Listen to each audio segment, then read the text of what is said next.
ഒരാൾ NEET prepare ചെയ്യുന്ന സമയത്ത് അയാൾ ഏറ്റവും ഇമ്പോർട്ടൻ്റ് ആയിട്ട് ചെയ്യേണ്ട കാര്യവും ആൻഡ് മിക്കവാറും എല്ലാ ആളുകളും വരുത്തുന്ന ഏറ്റവും വലിയ മിസ്റ്റേക്കും ഒരേ കാര്യം തന്നെയാണ്. അതെന്താണ് കാര്യം എന്നുള്ളൊരു കാര്യം നിങ്ങളൊരു മിനിറ്റ് ഒന്ന് ആലോചിച്ച് നോക്കുമോ? ഉത്തരം ഭയങ്കര സിമ്പിളാണ്. ആൻഡ് ചില ആൾക്കാരൊക്കെ അത് റൈറ്റായിട്ട് ഗസ് ചെയ്യുകയും ചെയ്യുന്നുണ്ടാവും. കൃത്യമായിട്ട് എക്സാമുകൾ എഴുതില്ല എന്നുള്ളതാണ്. നീറ്റ് പ്രിപ്പറേഷൻ എന്ന് പറയുന്ന സാധനം നമ്മൾ ആലോചിക്കേണ്ടത് എന്ത് കാര്യത്തിനാണോ നമ്മൾ പ്രിപ്പയർ ചെയ്യുന്നത് അത് അതേ കാര്യം ചെയ്തുകൊണ്ട് തന്നെ ആയിരിക്കണം ചെയ്യേണ്ടത്. നീറ്റ് ഒരു എക്സാമാണ്, അതുകൊണ്ട് ആ എക്സാമിന് വേണ്ടി പ്രിപ്പയർ ചെയ്യുമ്പം ഒരുപാട് എക്സാമുകൾ അതേപോലെയുള്ളത് എഴുതി നോക്കി വേണം ചെയ്യാൻ വേണ്ടിയിട്ട്. ഇപ്പോൾ നീറ്റ് മോഡൽ എക്സാം എന്ന് പറയുമ്പോൾ ചില ആൾക്കാരൊക്കെ വിചാരിക്കും full topic NEET model exams ആയിരിക്കും. അങ്ങനെയല്ല, എക്സാമുകൾ എഴുതുക എന്നുള്ളതാണ്. വീക്ക്ലി ഒരു എക്സാം അല്ലെങ്കിൽ വീക്ക്ലി 2 എക്സാം വീതം എല്ലാ വീക്കിലും എങ്ങനെ എക്സാം എഴുതി പോകണം.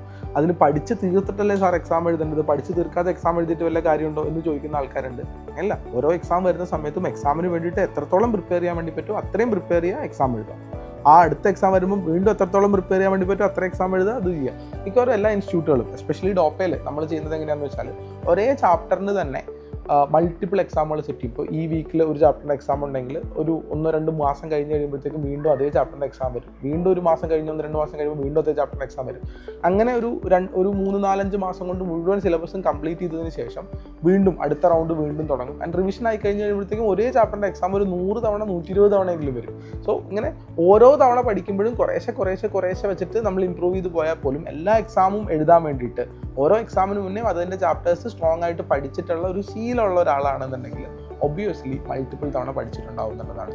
ആൻഡ് ഞാനിങ്ങനെ പറയുകയാണ്, വിത്തൗട്ട് എക്സാം ഇതേ കാര്യം ചെയ്ത ആളുകളുണ്ടാവും. എസ്പെഷ്യലി സ്കൂൾ ടോപ്പേഴ്സ് ആയിട്ടുള്ള ആളുകളൊക്കെ അവർ ചെയ്യുന്ന ഏറ്റവും വലുതായിട്ട് സ്കൂളിൽ വെച്ചിട്ട് ഒരുപാട് പ്രാവശ്യം ഇതേ ചാപ്റ്റേഴ്സ് പഠിച്ചിട്ടുണ്ടാവും, പക്ഷേ എക്സാംസ് റെയർലി മാത്രമേ എഴുതിയിട്ടുണ്ടാവുള്ളൂ. So that's how that majority of the students ഒരു one major reason for failing എന്ന് പറയുന്ന കാര്യം.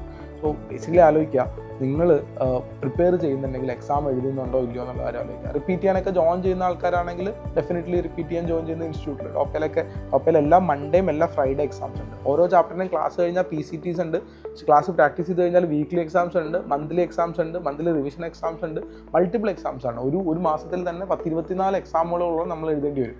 10-14 എക്സാമുകൾ വളരെ ചെറുതാണ്, ഒരു 10 എക്സാം നല്ല സീരിയസ് ആയിട്ടും നമ്മളൊരു മാസത്തിൽ കവർ ചെയ്യുന്നുണ്ടാവും. റിവിഷൻ വരുന്ന സമയത്ത് നമ്മൾ ടോപ്പിലെ സ്റ്റുഡൻസിൻ്റെ ഒരു 150 എക്സാമിൻ്റെ അടുത്തൊക്കെ നമ്മൾ എഴുതിപ്പിക്കാറുണ്ട് റിപ്പീറ്റ് ചെയ്യുന്ന സ്റ്റുഡൻസ്. ഇനി റിപ്പീറ്റ് ചെയ്യാത്ത സ്റ്റുഡൻസ് ആണെങ്കിലോ സ്കൂളിലും ഏകദേശം സിമിലർ പാറ്റേൺ തന്നെയാണ് നമ്മൾ കീപ്പ് ചെയ്യുന്നുണ്ടാവുക ഡോപ്പ ഇൻറ്റഗ്രേറ്റഡ് സ്കൂളിൽ. ഇനി പുറത്തുള്ള സ്റ്റുഡൻസ് ആണെങ്കിൽ അവർക്ക് എക്സാംസ് എഴുതി ശീലിക്കാൻ വേണ്ടിയിട്ട് we are planning something called Dopa test series ഉണ്ട്.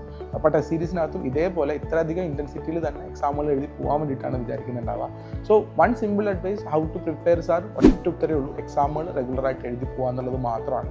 Attend all the exams with all the great intensity, നല്ല തയ്യാറെടുപ്പോട് കൂടിയിട്ട് എക്സാം എഴുതുക എന്നുള്ളതാണ്.